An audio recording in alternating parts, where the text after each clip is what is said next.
ಈ ಕತೆ ಸಂಗ್ರಾಮವು ವಿಶ್ವದ ಕಲ್ಯಾಣವು ಧರ್ಮ ಧರ್ಮಾದೀನಂ ಸತ್ಯ ಸತ್ಯಕ್ಕೆ ಶಕಲಂ ಸ್ವಾರ್ಥದ ಪರಮಾರ್ಥದ ಕತೆ ಶಕ್ತಿದು ಭಕ್ತಿದು ಜನ್ಮಗಳ ಮುಕ್ತಿದು ಜೀವನದ ಸಂಪೂರ್ಣ ಸಾರವಿದು ಯುಗ ಯುಗದ ಕನಕನದಿ ಸೃಷ್ಟಿಯ ದರ್ಪಣದಿ ವೇದಗಳ ಪಾಠಪಾರವು ಧರ್ಮದ ಚರಿತ್ರೆದು ದೇವರ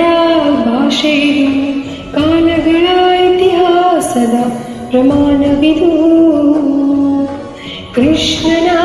ಮಹಿಮೆದು ಗೀತೆಯ ಗರಿಮೆದು ಗ್ರಂಥಗಳ ಗ್ರಂಥವಿದು ಶ್ರೇಷ್ಠವು